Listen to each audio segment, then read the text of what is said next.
for the new Zebra node for the Zcash network. So to start, I would like to just have a quick review of what even is a full node wallet. There was some discussion about this both in the Zcash R&D Discord and also on the on some of the light client working group calls, that the difference between a light client and a full node, both need to manage the user's keys, they need to manage the user's addresses, they obviously both need to be able to decode transactions and send transactions.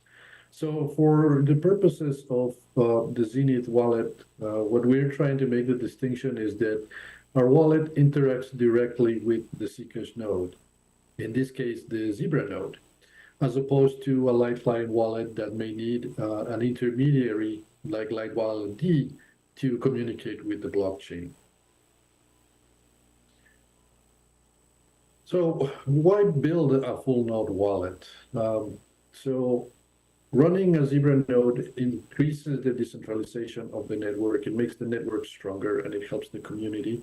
We hope that having wallet functionality on top of that Zebra node will also encourage more people to run their own nodes. Having a Zebra node of your own gives you direct access to the Zcash blockchain. There are no gatekeepers between you and the chain. Having a Zebra node of your own also increases your privacy by not exposing your transaction data to a third party. And many Zcash apps currently rely on Zcash's wallet functionality to interact with the Zcash blockchain programmatically. So having this capability on the modern Zebra node will give us an alternative for the future for that kind of access to the Zcash blockchain. The goals for Zenith, originally Zenith started as a set of scripts that we were using to test our other applications, Zgo. And over time, it developed enough functionality that we decided, it's probably worth building this up to a more full-fledged product. And with the support of the CCG grant, we decided to move into that direction. Our goal is to be able to give the user a way to manage different sets of spending keys, manage the different addresses that they may have, both as recipients and for any senders. We want to be able to obviously send and receive transactions for the different shielded pools. We also want to focus on ease of use. So the people that try to use Zenith for that purpose of sending the transactions have an easier time to doing it than having to interact at a lower level that may involve using things like JSON or other types of HTTPS encoding of the data. And another one of our goals is to make sure that it's easy to install, because many open source programs tend to have that problem, is that, we have these 17 dependencies that you have to install independently, and that in many cases is enough of a barrier for someone to try an application. So we're trying to build it in as self-contained as possible to make that easier for users. At a high level, the way our app is built is it's written in Haskell, which is a functional programming language that has a pretty robust ecosystem that gives us a lot of functionality on the UI side and on the interaction with the non-Zcash parts of a wallet. And we've also developed a Haskell library that allows us to leverage the Rust libraries that have been created by the ECC and the Zcash developers, so we can have that functionality but use it in Haskell and have both the robustness of the Zcash functionality and also all the bells and whistles that we can get out of Haskell libraries. We are currently using a SQLite database as the backend. This is part of our goal of keeping this as self-contained as possible. Many other libraries like MariaDB or PostgreSQL require the user to install their own server and then create user accounts and create tables. And that, again, can be quite a bit of a barrier for someone that is non-technical to install an application. SQLite has the benefit that it is embedded in our application. The database comes with it. You don't have to install anything, and the database will work out of the box. And we are working to interact directly with Zebra. So we have built that code that allows us to plug into the existing Zebra RPC, and that's what we are using to interact with the blockchain. So a couple of definitions, because we're calling Zenith a wallet, but it really is more of a wallet manager application, in the sense that it can support multiple wallets. And so when I'm saying a wallet, I'm referring to a particular seed phrase that someone can use to then generate all the different accounts that belong to that seed phrase. And again, Zenith allows you to create multiple accounts. Each account is a set of spending keys, in essence, which allows you to have different buckets of funds, but they are all still governed by that same seed phrase. You can recover all of those different buckets from that same seed phrase, but at the same time, you can keep those funds separate by using different accounts. And under each account, you can have multiple addresses based on the protocol and all the work that has been done to create the diversified addresses, both unified and inside with the different receivers. So to do a quick overview of the features that we have currently in the app, right now our first milestone for this project was to create a command line user interface that would allow us to have this functionality. So upon starting a brand new installation of Zenith, the app will guide the user through the process of creating their first wallet, in essence, their first set of seed phrase, and then create the first account for that particular seed phrase, and then create the first address for that particular account, which would give you the bare minimum that you would need to start sending and receiving Zec. Like I said, our app supports multiple wallets. So you are able to create new ones. You are able to switch between them as you need. That gives us that flexibility that you are able to maintain that separation between your different seed phrases. Currently, our application is using unified addresses as the default, but we are exposing the different receivers in their encoding to the user. So a user that may be interacting with a wallet that doesn't support unified addresses yet can still receive funds through the legacy shielded address or through the transparent address.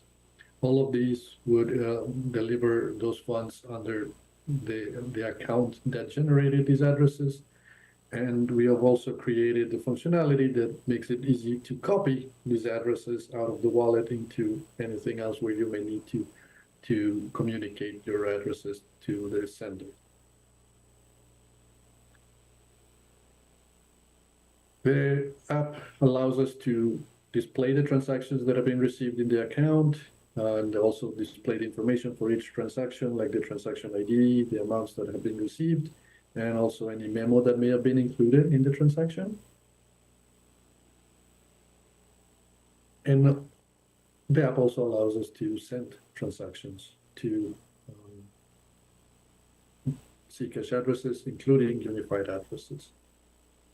So now we can do a quick demonstration of the app. As you can see here, we have Zenith running on testnet. Right now, the first step that we always do is to ensure that Zebra is there, and we're currently working with Zebra on testnet. The UI is designed to use keystrokes to perform different actions, and what we can do to demonstrate is I will create a brand new wallet, and And we can call this wallet the ZconV wallet.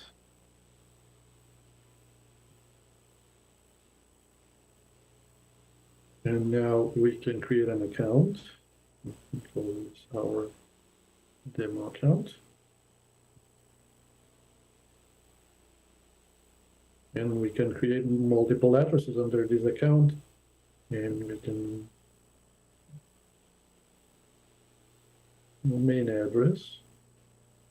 So we have created that new address and it's ready to go. We don't have any transactions. It's a brand new wallet, but we can display this address as we mentioned. And I'm just going to copy this unified address right now, so we can play around with it. So this is what the app would look for someone that just started a brand new installation of it. Right now, we can switch back to a different wallet to explore a little bit more of the UI. So we could try this wallet. As you can see, the wallet presents the balance of the current account. It also displays any addresses that are part of the account and any transactions that are currently being associated with this address. We can switch to these transactions and it'll show the inputs and the outputs. And we can also display the details of each transaction. One of the things that has been most helpful during the testing of this has been the testnet faucet from SecPages. So definitely a big thanks to Michael for that. And now, if we wanted to send a transaction, one of the things that those who are more observant may have noticed is that at the bottom we have a little counter. The app currently is set up to perform a background sync every 90 seconds, and that is about to happen right now. It will download any new blocks that we've received, and it will perform any decryptions, and also all the tasks of updating the witnesses. And we can now try to send a transaction. We can copy the address that we just provided. The app currently validates these addresses. So if the address is incorrect, for example, it will display to the user that the address is not a valid Zcash address. We can enter an amount and we can send a memo.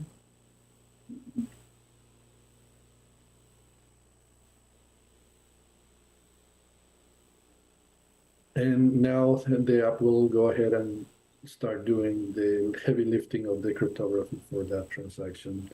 So while we wait a couple of minutes for the transaction to be sent and mined, I was going to go through some of the questions that we've received so far. There were some that we had in advance. So the first one that I have is that with the forthcoming deprecation of Zcash, what are the plans for how the Zenith wallet will interact with the consensus network? Right now, this wallet is built on Zebra. Originally, we were hoping to have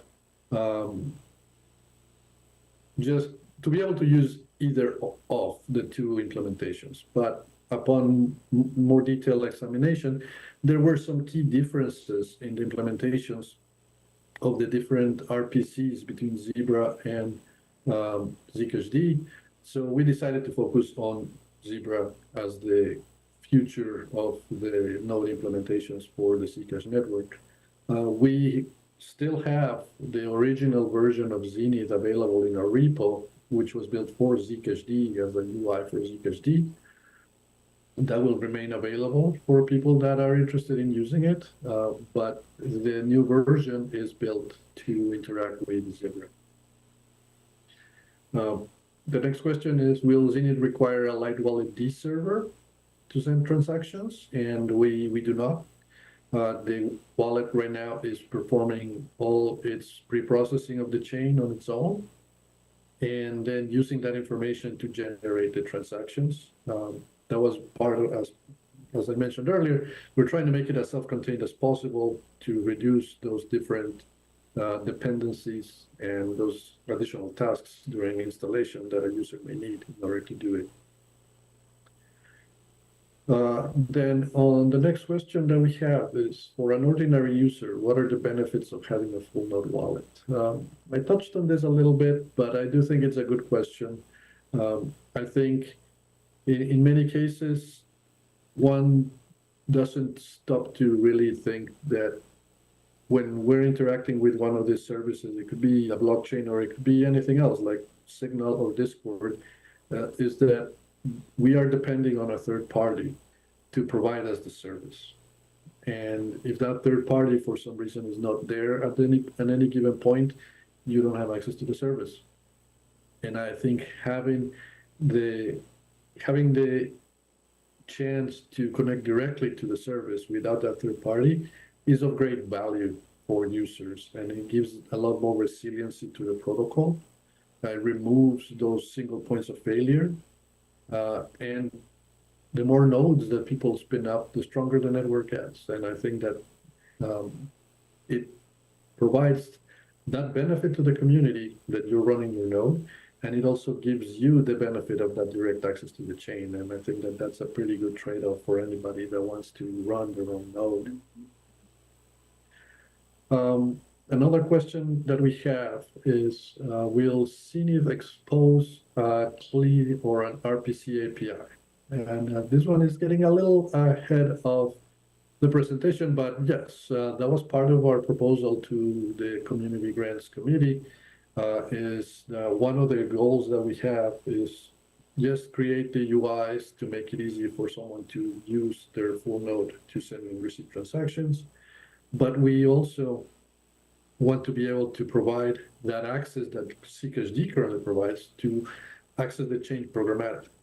So towards the end of our roadmap, one of our final deliverables is the implementation of a set of the RPC methods that would allow someone to, like we're doing right now, send a transaction, create a wallet, create an address, read the transactions that are contained in the wallet programmatically through this API. So that is definitely part of our roadmap. Being a Haskell developer, are you considering building a Cardano Zcash bridge? I have thought about it. I've thought about it. I think it is a potential option of growing the exposure of Zcash. There are some technical challenges that I would need a lot more research to do on my own in order to really understand. I think from the perspective of the coding of smart contracts in Cardano, from what I've read, the Marlow language is pretty straightforward. And I think the challenge, as always with these bridges, I think is being able to create something that is truly secure and resistant. I think it would be potentially difficult to have something that is just one server that is, that is under, let's say, under my control, where all the ZEC is getting piled up that people are bridging towards Cardano. I think it creates a potential risk that would need to be addressed. I think bridges are tricky in that sense. But I do think that having the overlap is potentially an avenue of growth for the Zcash community. That was part of our goal as well, of developing this Haskell library for Zcash, because the Haskell community is a pretty committed community to building and coding and building interesting things. And there is a group of crypto communities that code in Haskell.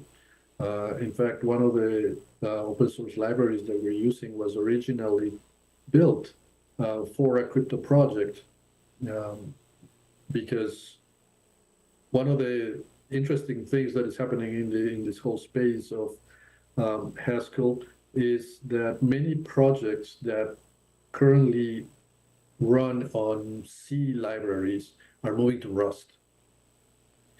So now many Haskell libraries that for years have depended on these C libraries and have very good support for that type of interaction are now looking to move to Rust, and that is happening as we speak. The Haskell community is in very serious consideration of improving their support of the Rust language, and I think that will only help our community by integrating all this Rust code that has been already created for Zcash and making it available in the Haskell ecosystem. So I'm just going to go here. The transaction was sent, so we should be able to now switch to our brand new wallet and wait until it syncs, and we should be able to see the transaction arrive on our brand new wallet. While we wait for the sync, are there any other questions that anybody has online?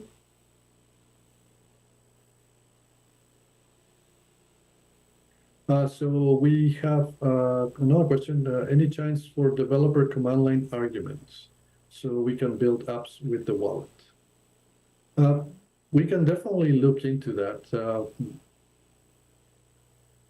I think that is part of one of the things that I wanted to ask the community as part of the ecosystem is if you have any ideas, any use cases, please make sure that you bring them up, because for certain use cases, the RPC API may be enough, but if for other use cases, you may need a little more direct access with the application as a command line.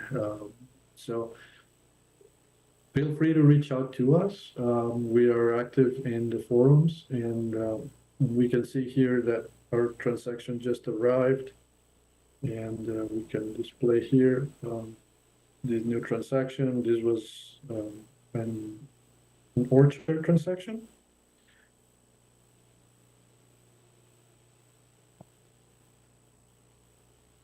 So with that, we can touch a little bit on what's next. One of the things that we are looking into is performance improvements. I think that's something that all wallets currently are looking into is how do we make this faster. One of the features that we've heard is being requested is the address book is something that we want to implement to make it easier for users to manage the addresses of people they interact regularly, because the full addresses can be a little cumbersome. As I mentioned, we are going to build a graphical user interface based on what we currently have on the command line and an RPC server to allow that programmatic access to the wallet itself. If there is a need for something like direct command line access for someone that may want to write, like a bash script that talks to the wallet, please let us know, because that's something that the architecture that we selected for this was that we have the core Haskell functionality, and we can access it in multiple ways, like the command line or the graphics or the RPC server is actually the same core language. So adding different ways of accessing that same core functionality is something we can always discuss with anybody that has a use case that they want to explore. So my call to action to the community is to try to get as involved as you can with the teams and the products that you like and that you use. Feedback is very, very valuable. If you see something that you like improved or do different or implemented in a different way, please feel free to join. I think that's one of the great powers of the Zcash community is that there is actually quite a bit of collaboration. All these applications that I've demonstrated today is built because of that collaboration. The teams from the Zcash Foundation and from ECC are always available to developers like myself to ask questions and clarifications and discuss ideas. The Like Client Working Group has also been a great resource. The Zcash R&D Discord is always available for people to have those discussions and ideas. And I encourage everybody to try to test these products that we are building for the entire community and bring us that feedback. It's one of the most valuable things that we can get as product developers is knowing what works and what doesn't to make it better, because the better it is, the more people will want to use it. So please don't be shy. So we went through the questions that were on the chat. We could wait a couple more minutes to see if there are any other questions.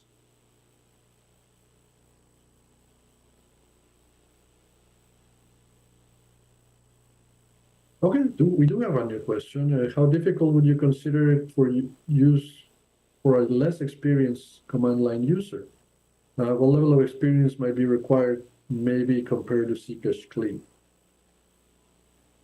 Okay, that is a good question, because that has always been kind of our benchmark, because we started when we were developing Zgo using Zcash clean to try to test it, and it was cumbersome.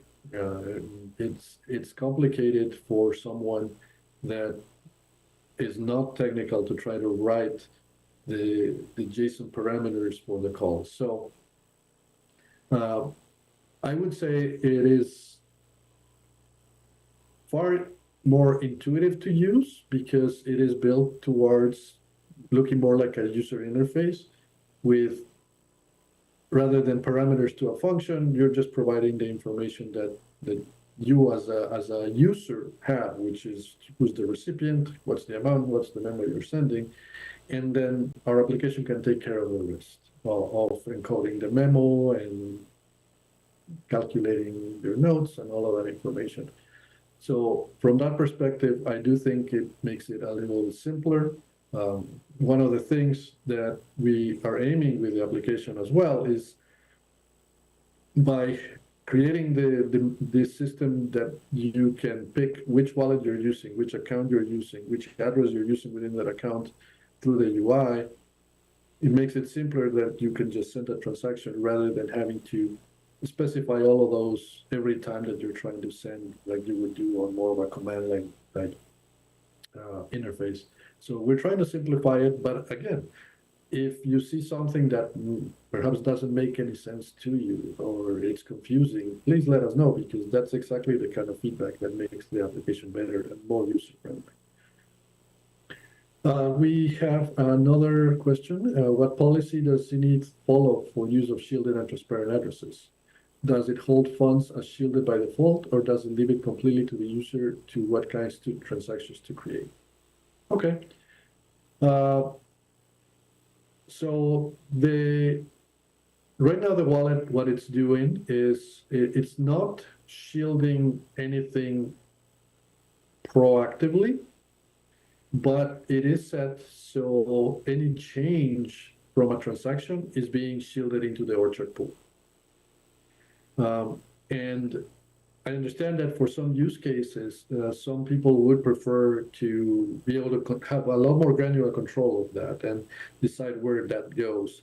We implemented it that way right now with the intent of making it a simple way of people keeping their SEC and also over time shielding it, because the more transactions they send, the more change is going to end up in the orchard pool. As part of our upcoming milestone, and also supporting of Z320 and the exchange addresses, we do need to implement functionality to provide a more user-driven shielding and de-shielding of funds. And that's something that is on our roadmap, because it is going to be a key functionality to support those text addresses. So right now, it is set to shield over time via the change notes, but if there is some use case or a particular setup that people feel like should be supported, please feel free to let us know. and we can start working to be able to provide it. So there's another question that the amounts are shown in millisecs, millitas. What was the rationale for that decision, and is it configurable? Well, that is something that we implemented in our first original version of Zenith as a way to simplify the reading of the transactions, because if we just set everything to 8 decimal places, sometimes it can be a little cumbersome to sit down to start counting zeros to see exactly how much did you get. Right now it's not configurable, but we can definitely look into setting it up. Right now, the way it's set up is that if it's big enough, it'll show it in full coins. If it's less than that, it will show you in millisecs. If it's less than that, it'll show it to you in microsecs. And if it's even less than that, it'll just show you in zats. And the idea is to try to keep the numbers in the range, in the hundreds, to make it a little more readable. I grew up in the metric system, so I like millis and micros. So, but again, it's one of those things that makes perfect sense to me. But if people prefer something else, we definitely would like to hear that feedback. All right, there's another question. How do I install? Where do I see the instructions?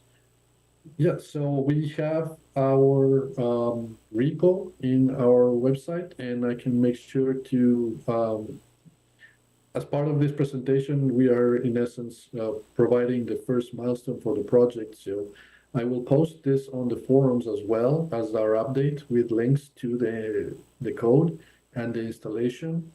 Right now, there are some dependencies. You need to install Haskell, install Cargo and Rust and a few things, but it should be fairly straightforward. And all those instructions would be available in the README of our repo. We are also working towards the later milestones of the project to move from that to something that is even a little more packaged, like maybe something like Docker. That would allow it to make it even a simpler installation.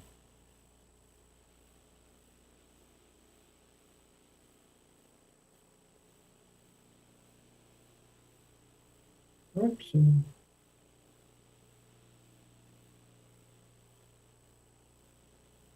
If there are no other questions, I just want to thank everybody, and thank you in advance for any feedback and for participating in ZconV.